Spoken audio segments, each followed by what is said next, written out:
Hey there. This is a little bit of a new thing for me. I'm going to be playing through a couple of Game Boy Advance games. At least I'm going to start with this one. And this is a very, very good game. This remake, I think, was a wonderful remake of the original Metroid game. Metroid Zero Mission, it's called, and it details the first mission that Samus undertakes to planet ZBs.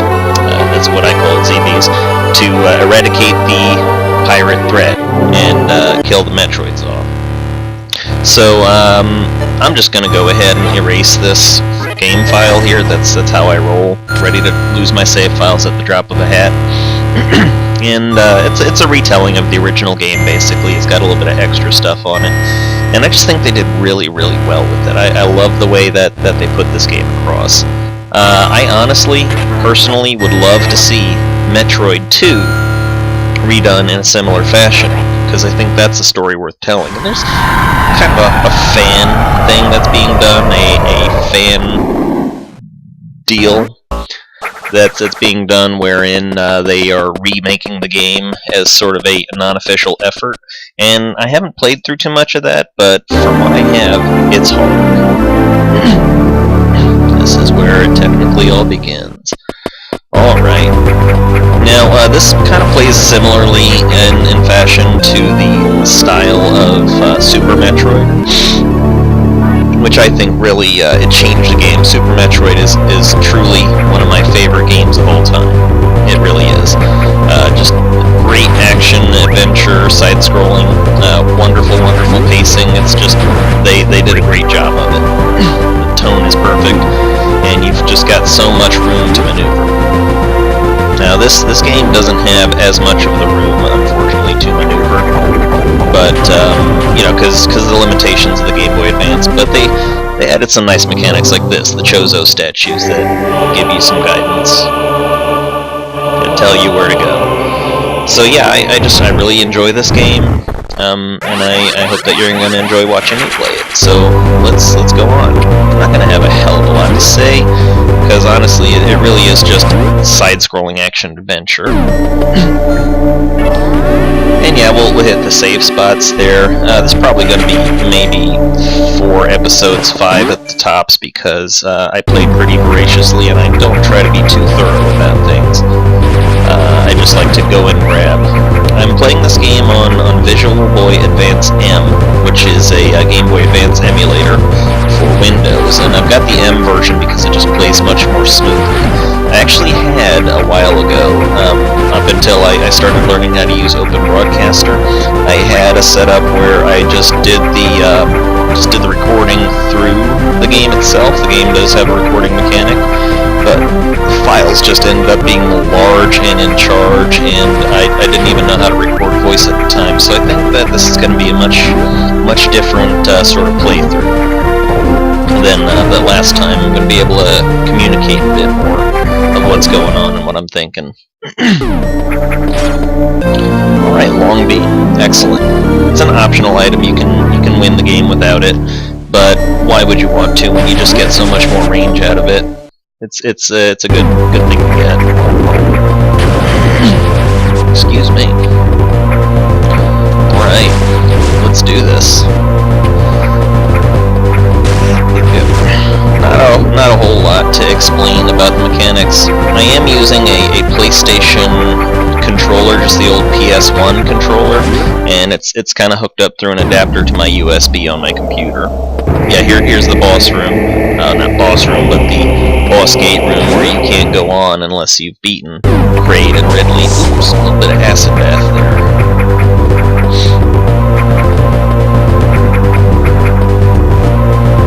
Alright, gonna get attacked here, and just basically wail on him. That opens up the gray door, and there you have it. And another one of those guidance Chozos.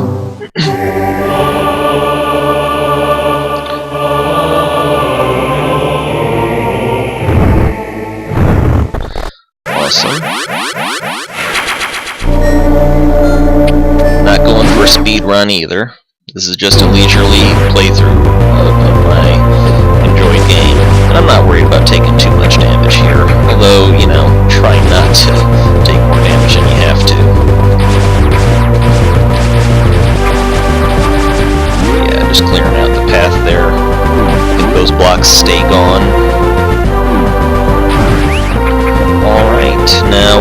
that's the way you gotta go, but you need to get yourself some missiles first. So another stop off at our handy-dandy save room. And I think I'm actually pretty sure I can make it through this game without a death. Knock wood. I don't want to embarrass myself that badly by making a claim like that and not following through. Yeah, here's the little ominous foreshadowing of what's to come. Ooh, missiles. Press R and B to fire. It's red hatches. It sure does.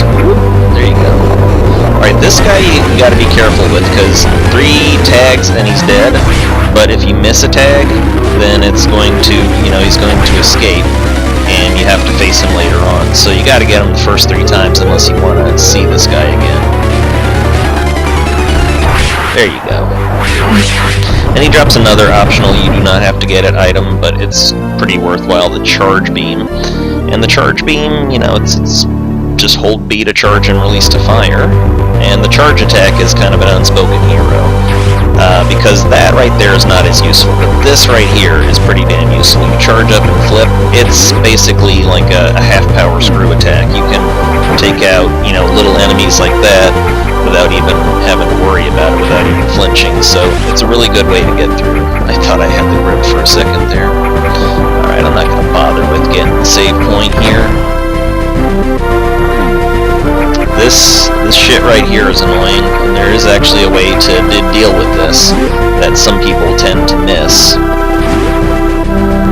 And I just want to deal with it before it becomes a hassle. So there's these 3 little hives of where these guys are coming from, and this one is often hidden. People don't realize sometimes that this is here. That's why it's a secret. It's got the little green on the map. But if you take out all 3 of these at once, or on the same visit to this room, then these little peckers are gone for good. You don't ever have to deal with them or see them again, so it's worth taking them out, if for no other reason than just to get another 5 missiles.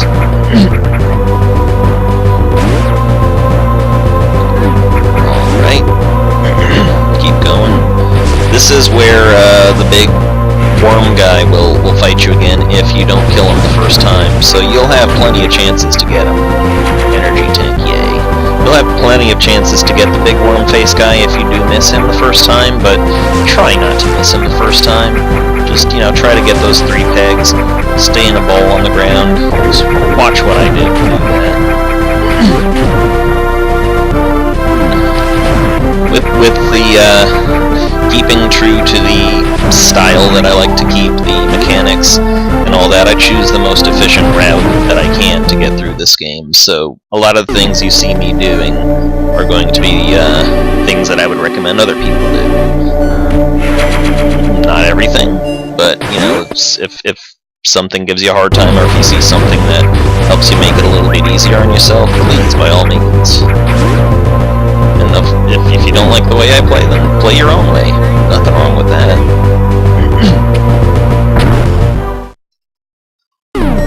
Right. We got bomb.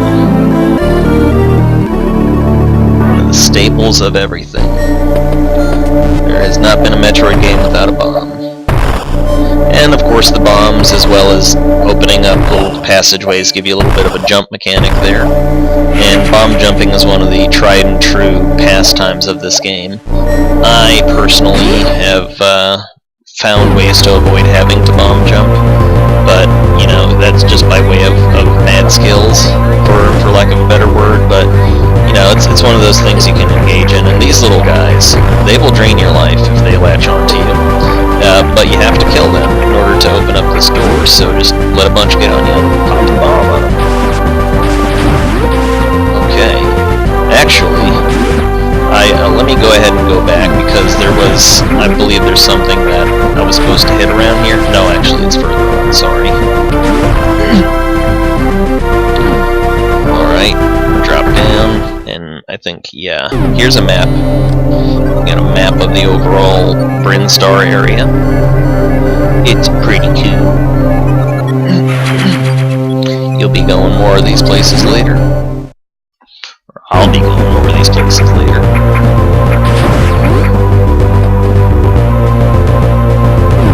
Alright, so just back the way I came. Now that I got the bombs, I can do a little bit more. Did I miss a spot? No, I didn't. Alright, sweet. Alright, here's a place where bombs come into play. Ouchies. These guys are spiky. There you go. Alright, these guys right here. Kill them dead. Pop that, and here's another Chozo guide. First time that you see the Chozo grabbing you in their hand mechanic at play is in Super Metroid in the wrecked ship. If you want to get one of those reserve tanks in the gravity suit, then it takes you down there, and I loved that mechanic. Just you turn into a ball and you get into the hands of these giant statues. It really, I thought it was just a cool little thing to do, and that they expanded on it in this game just made it more fun for me. Okay, ow. Let's see if I can get up to Kraid in this. It's not a terribly long path, and I should be able to fit it in one video and not run like an hour, but we'll see. We'll see. Learn how your jump works in this game. Unlike with Super Metroid, where it's very fluid and you have all sorts of different angles that you can run at, jumping's pretty fixed here. Now this part gives a lot of people trouble because of the fact that it's just, they're constantly bugged by those little turds that fly around them, but you know, if you do what I did, which is just to take out all of the hives, then that's not a problem. You just gotta learn how to handle it. Alright.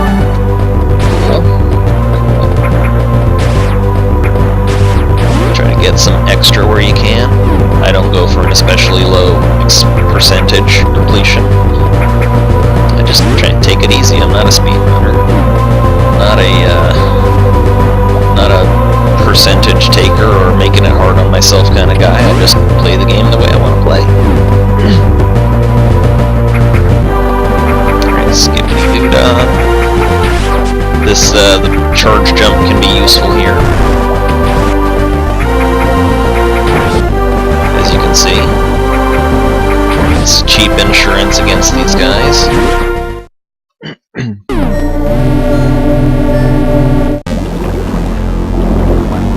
Cutscene. It's the rain, and she knows I'm here.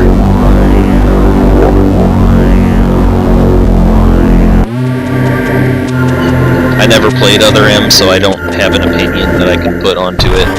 But essentially, the problem that a lot of people quote with Other M is the problem that I think started in Fusion, which is that they changed Samus from being a silent protagonist into having a voice, and the problem is that Samus worked for such a long time as a silent protagonist. Mario and Link, they didn't really give voices to, just little, you know, grunts and highs and yeah and hey, it's a me, and that didn't change who they were as characters, because you still had your own thoughts on what they were and who they were. Here, they basically gave Samus a personality, and it just did not gel with me. I didn't like the way that they personified Samus Aran. Now, it would be one thing if it were Samus, and I'm referring, of course, to the Ridley encounter in Other M that everybody is fond of, you know, hating. But with the Ridley fight there, I could see if this was her first encounter with Ridley, her freaking out the way that she did, freezing up. But by that point, she had taken on Ridley like, what, 2-3 times at least? Mystery item. Don't know what it is. Can't use it yet. But yeah, she took on Ridley 3 or 4 times by that point, and so she know that he'd come back to life. And so, you know, why the freak out? Why the flip out? And of course, you know, everybody's fond of hating on this Adam guy. I don't even remember his name. Adam Carolla, fuck if I care. And I didn't, Malkovich actually, yeah, Adam Malkovich. And, you know, honestly, I could do without the man in her life thing. I mean, she's not my wife or anything, but to think that Samus Aran, the most powerful bounty hunter in the galaxy, possessor of the power of the Chozo, could have that kind of a relationship with someone that she would not use her power unless authorized to. So yeah, I'm kind of on the bandwagon that, you know, Other M just kind of took Metroid in a direction it didn't need to go. I don't need to hear Samus talking. I don't need to hear her inner thoughts. The best, you know, way for me was just her giving her little thing at the beginning of Super Metroid where, well, the mission's over and here's what happened. So, you know, you don't get a lot of narrative in the games, and I think that the games with little or no narrative work better. That's how I feel. Oh, nailed that little drop down. Sweet. Yeah, I'm gonna save.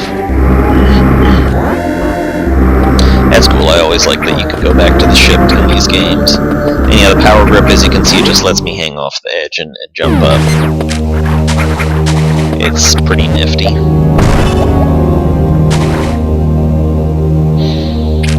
So yeah, in this game, Samus didn't have a heck of a lot of dialogue, and she shined, as rightly she should, as the, you know, the strong and determined bounty hunter who, you know, got into a tough situation and got out of it. And we lost a little bit of that in Metroid Fusion, I think, because we got all this inner monologue of hers, and I don't think it added anything. It didn't make the game any better to hear Samus talking or to hear her inner thoughts about matters.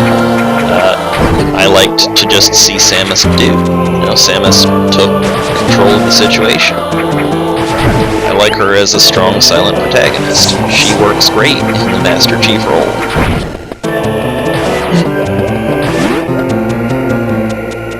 So that's my rant. That's all I'm going to say on the matter.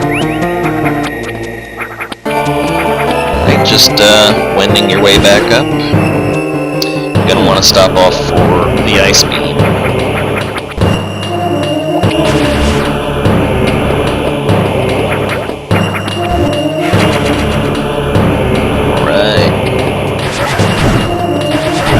I fancy that those purple guys are a little bit more damage resistant than the yellow ones. I don't know for sure.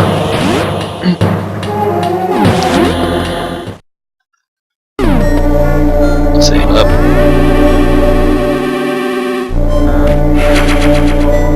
Cool. Alright. The game is kind of an ongoing tutorial. Every time you get a new item, they give you plenty of room to learn your new item, and I think that's really neat, that a game that has all these mechanics, all these new items that you can get, immediately implements the use of these items in such a way as to feel organic, like you're never overwhelmed by the new stuff that they're handing you, and they don't go on forever with it. You've got enough time to get used to your mechanics. There I like to just drop off, and same here, I like to drop off and you know, grab the edges like that. Use it to your advantage. Use the mechanics the way that, you know, best benefits. Ice Beam, another staple of the series. I have not played a Metroid game that lacks the Ice Beam. And immediately they put it into action. Here you go. This is how you use it. Great. Thanks, game. That was simple and informative.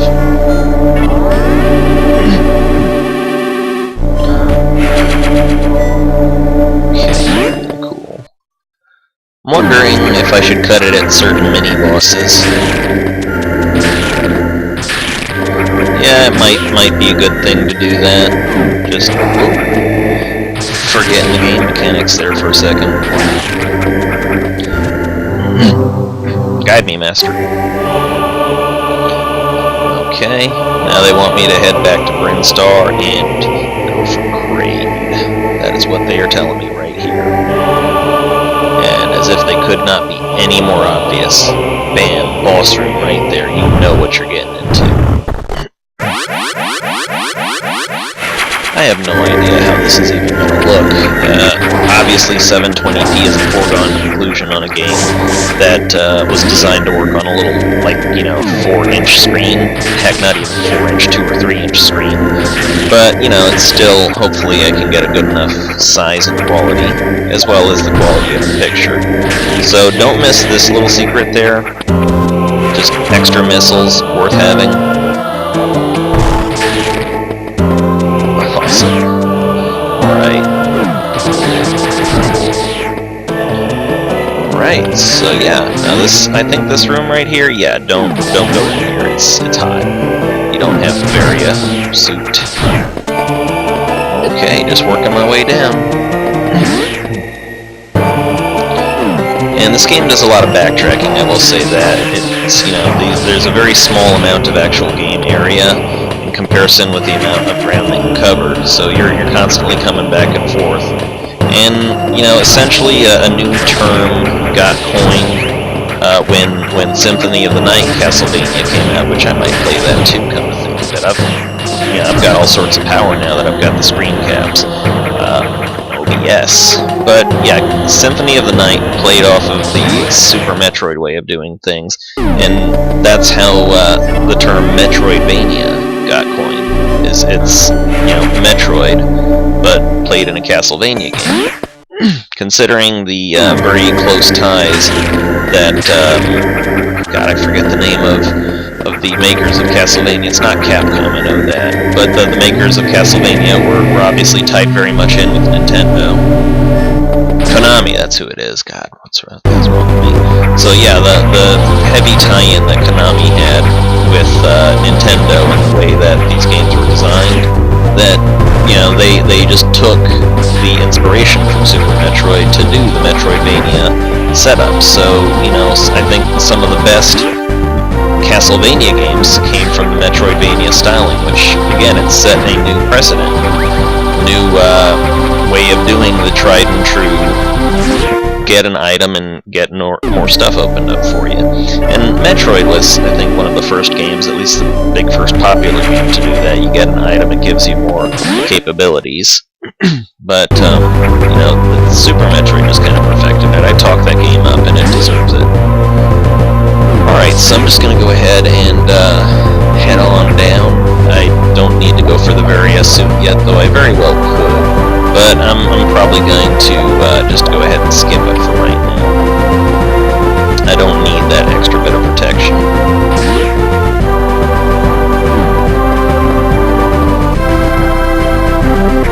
They really did a good job with remixing the music in this game, because Metroid had very interesting music as far as how the as far as the 8-bit could take it, but at the same time, it was memorable. Okay, this is not where I go down. What the hell am I thinking? Little trick that you can do here. Drop into this, drop a bomb, and get shot on up. There you go. And another missile tank. Excellent. Yeah, that's the sign of the block that you need to be going at hyperspeed through. So you see that little face on the wall that indicates you're going down into a boss area. Save room. And go for the secret in the wall. You will not see me doing a hell of a lot of going out of my way for items. I try to get items that are on my way or only very vaguely out of my way so that they only take a minute or two. I'm not going to try any 100% completion. That's for the birds. Alright, pop that open.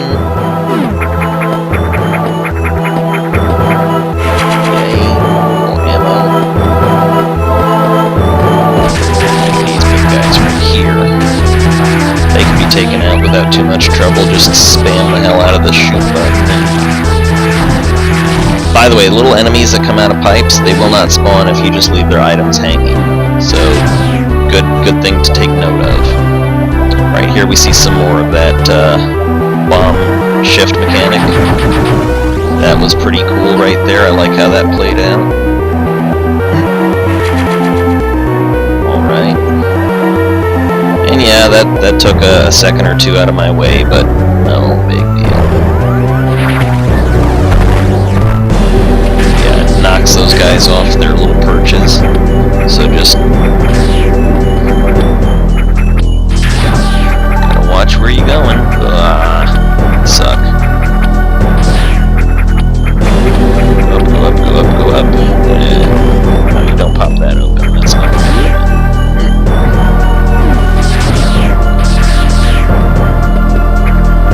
Yeah, that's, you know, you want this guy to spawn, I think. You can't really spawn him, actually. Okay, yeah, just jump up. Don't be I don't think that I can use this. Nope, I can't. That would be nice if I could. But you gotta power this whole system up, so, yeah. Right, this is another one of those situations. Yep.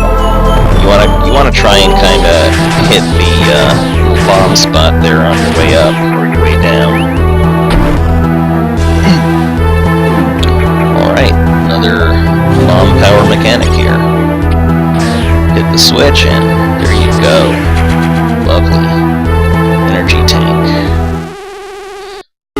Okay, save room conveniently placed because we are approaching the first mini-boss. The acid worm is what I call it. And again, the mechanics basically explain themselves. As soon as you get something new, you've got the opportunity to use it. So yeah, you're going to make use heavily of this. And as soon as you see his face open up down there, as soon as he spreads his claws, then jump and go to the other side and fire off a salvo. After about 2 or 3 of those, then he'll start to go crazy, and yeah, his little mouth spasms there send the acid up and back to business as usual. Tag him a couple times. Yeah, this is not a terribly challenging boss as long as you're halfway on with your timing. Awesome. Right. Now acid. Alright, cool. Another one of these little spots. Yep. Freeze him, and you got a handy little platform, although you can't just flip up there. But, you know, play it how you wish.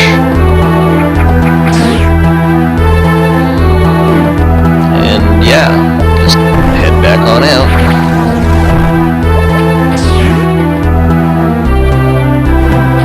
Pop the power up here, and bam, fire away. Usually I can drop off of that thing and just grab a hold of the edge, but I'm not exactly on the best game today. I finished my research paper finally. It's done. Just Monday and Tuesday, and that's it. I'm done with the semester, and you know, return to college. Successful at least for the first year, so I can get those credit hours, and you know, just I'm feeling good about it. I'm at least at a 95 in the class right now, in the English class, so that's pretty good. And it's just a silly little first year class, it really is. But you know, it's my bread and butter class, is what it is. Okay. Now this one's actually, I should not have come here this early because these are little speed blocks, so I kind of need the dash to do anything here. But you know, I'll do it on the way back. Right, and I think that's about all I wanted to cover in this upper area. Whoa. Okay. You know what? I never do go down here, and I think there's a reason why. That's an area I don't care about. More trouble than it's worth. Let me see, is this one any better?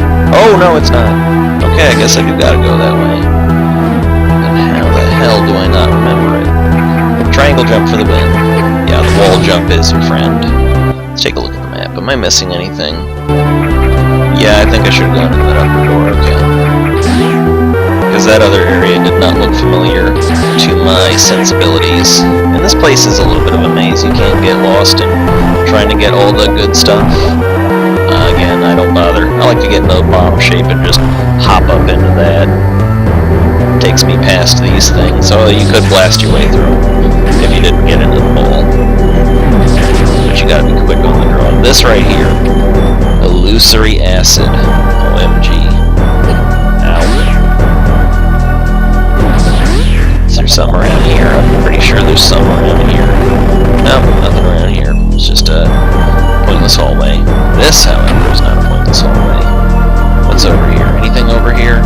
Yeah, I think it's worth getting this. Might as well blow a few missiles. Okay. This is a little bit tedious, though. You gotta hit these and break these, and yeah, I'd say this is just on the border of what I would go out of my way for. I probably wouldn't bother with it all that much. But, you know, it's for the sake of a playthrough. Alright, so summon the thing. Hit the thing, and yep, the thing will carry you over. It's not that far out of the way, and it's a cute little puzzle. Let you figure it out. Okay, now, as I recall, dropping down here... No, okay, it's another area that I'm thinking about. These blocks, kind of like with the last blocks that were similar, you gotta get that mystery part to unlock these blocks to be able to get through them, to kill them. Ran into that one. Alright, so you can't enter through that door. You can, but you're not gonna get anywhere. So you go up there, and you go in here, and there's another mystery item. One thing that I should mention, that I haven't mentioned, is that when you go into these big statues that handhold you, they recharge your missiles and your energy, so it's very much worth it. Very much worth it just to take a second to get that done. Also worth it to kill those guys out of the pipe because they will come and bother you. So yeah, kill them, let their stuff hang, and that's it. And you're pretty free from being harassed. Here, I call this a missile zone right here. This is a pretty rough spot for just charging through. And this is one of those hard choices because you can choose to use your missiles here and one-shot these guys, but then you might be a little under-equipped for the Kraid fight, so pick your poison. I think that the Kraid fight is not all that hard, to the point that I'm worried about a few missiles. And that's another reason I have the charge beam, is in case the worst happens and you run out of missiles, then you've at least got an option.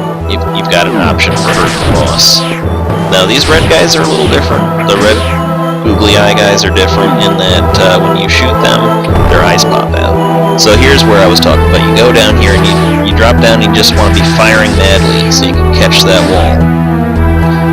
And that saves you a lot of time. That saves you a lot of time messing around. Shoot this guy once, and I probably should have, you know, waited to get the missiles. Kraid! He's a big boy. He just seems to get bigger and bigger every iteration. I remember him being barely higher than Samus in the first game. And the name of the game here is pop a missile in his eye, and he roars, and you fire the inside of his mouth. That's the only place he's not armored. And you gotta watch out for his hook claws. It's honestly not that hard. Blitz method works pretty good here, but eventually he's gonna knock that out, yeah, so then you gotta hang on to his spike things. So, there you go. Time your jumps, and you should be fine. I've got plenty of missiles for this. Yeah, bam, that was done. Not too much hassle. He's protesting his fate. Alright. One of the secret boss doors opened. Not so much a secret as it's a necessity, but you know what I mean. Get all the things. Bust these out, and here you get the speed booster. And the speed booster is a neat little tool that you will start to use pretty heavily during the game. Let's top up, and I think that's probably sufficient for this playthrough or for this particular video. So thanks for watching. This is Solomon Dracone, and this has been Let's Play Metroid Zero Mission.